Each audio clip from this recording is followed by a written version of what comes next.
Hello, my magical friend. I hope you're doing well. I wanted to talk to you about finding your truth. This is quite a broad topic, so I'm going to try and organize it in a way that hopefully makes sense to you. There is no one single truth that applies to everything and everyone. You should be believing the things that make sense to you. And it sounds crazy because we've been taught our whole lives that there is one single truth and we should all be abiding by it. We get this through science class, our religions, where you're given everything and you need to accept everything as truth. If this is a new concept for you, you might find it triggering. So I encourage you to sit with it and see how you feel after you've sat on this for a few days. There's a couple sayings that are used in the spiritual community to describe what you should be accepting as your truth and what you should be letting go. And the one is take what resonates and leave the rest. So take what really feels true to you and makes sense to you.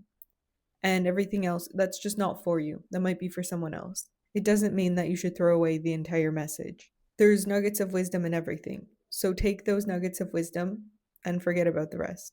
The other saying that we hear online is to use your discernment, which just means use your judgment. This one's slightly more logical in that we all have knowledge and experiences in our lives that we've accumulated up to now. And so you want to compare this new piece of information that you're getting against the system of knowledge and beliefs that you already have. I think you should use the two together, like your body and your mind, to determine what your truth is, because they provide you with two different sets of knowledge. Choosing to only listen to one discards the knowledge of the other, and they complement each other. They're not a either or kind of intelligence. We're all at different parts of our path in life, and so whatever knowledge you need now is what is your truth right now.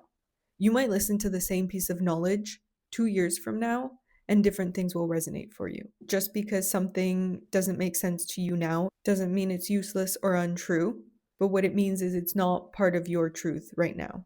Also, that same piece of knowledge that might resonate with you right now won't resonate with someone else right now, but the opposite will be true as well. This is a super important skill to develop. There's so much information on the internet, and especially when it comes to like spiritual and woo woo things, these aren't things that we can see or feel or measure with instruments. Although you can test them out for yourself if you're not sure about what someone's talking about, and then postpone your judgment on whether or not that rings true for you until you have your own experience with it. Not only are we in different parts of our path, but there's also different things that work for different people. So, for example, I could heal my trauma using the quote unquote scientific way of things like talk therapy, CBT, EMDR, and that could be my truth. You could heal your trauma with somatic practices and energy work, and that could be true for you. Someone else could heal their trauma through shadow work and inner child work. None of these are better than the other. They just approach the same problem in different ways. The solution is usually a combination of a bunch of different things because things like trauma are multifaceted problems which require multifaceted solutions. And it will appear differently for all of us. So there is no one truth when it comes to these sorts of issues. Something I mentioned earlier was your body intelligence. We're taught that our bodies are like mechanical things, like a car.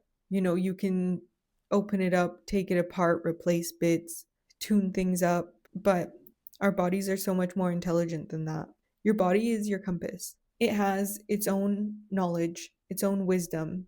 That's why we have sayings like having a gut feeling about something. That is your body's knowledge, your body's intuition being communicated to you. One of my favorite sayings that I keep in mind whenever I'm trying to make a big decision is if it's not a fuck yes, it's a no. Meaning, like, if you are not feeling in your body, in your mind, in your soul that this is what you want to be doing, that this is the thing you should be doing, it's a no.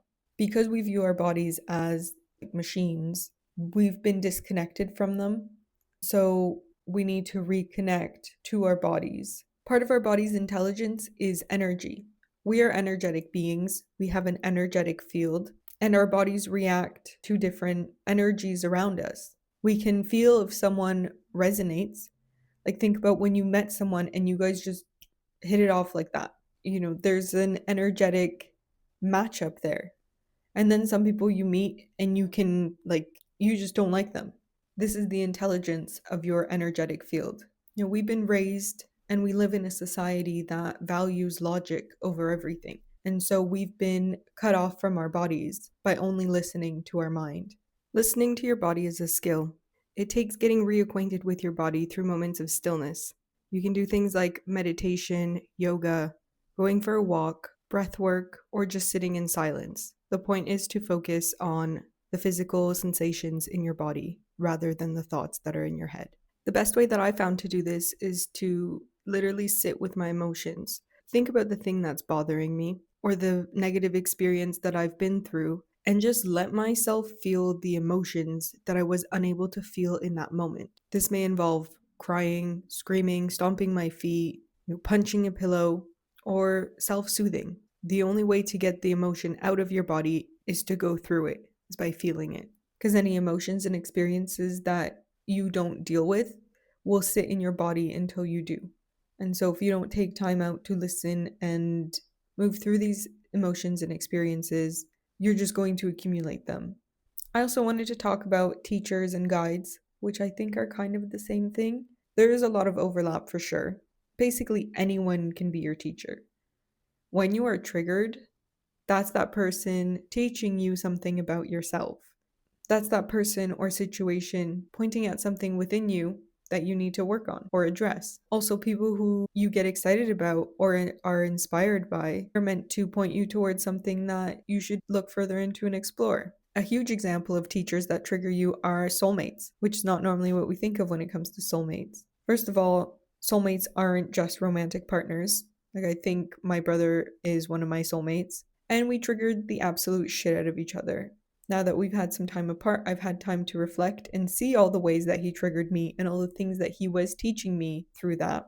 Triggering doesn't always mean that there's going to be relationship breakdown. But in order for that to happen, you need to be open to being triggered and learning those lessons, because if you're not, that's when you freak out and can't handle the lessons that are being delivered to you. Teachers or guides can also be people on the internet who you learn from, maybe people in person.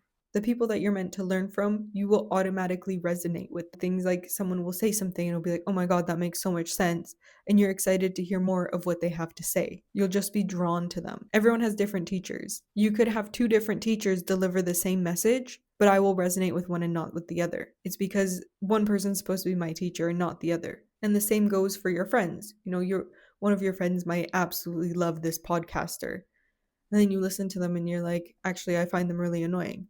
That's totally okay. You're meant to learn from someone else. And when you do find a teacher that you resonate with, you need to keep in mind that you shouldn't just blindly believe everything that they tell you. You still have to use your discernment. Even if you resonate with 99% of what they're saying, there will be that one thing that they say that you'll eventually be like, I'm not sure if I agree with that. And that's when you need to listen to yourself and not just accept it as truth because you agree with everything else that they've said up to that point. It's your job to stay true to yourself. You're never going to 100% agree with any other person. There might even come a time when you stop resonating with your current teacher or guide. That's totally valid and normal. In fact, I would even say it should be expected. I've gone through a number of podcasts that I listen to on the same topic because at some point I stopped resonating with them. That tells me that I have learned everything that I needed to learn from that teacher, and it's time for me to move on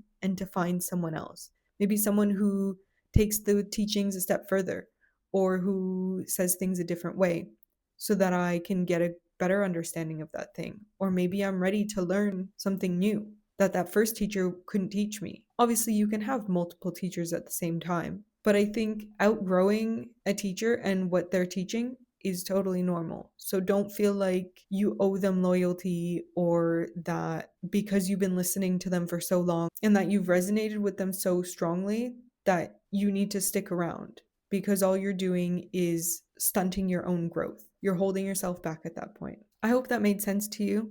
Let me know if you have any questions or maybe you want some exercises. I can rack my brain to try and remember all the things that I've done and what's really worked for me to try and get myself reacquainted with my body and the wisdom that it has. I'm still on this journey myself. There's so many times that I ignore my intuition and then later realize that, but I can share with you what I've learned so far. If you enjoyed this video and want more videos on similar concepts, as well as magic, astrology, and magic history, subscribe to my channel. See you in the next video.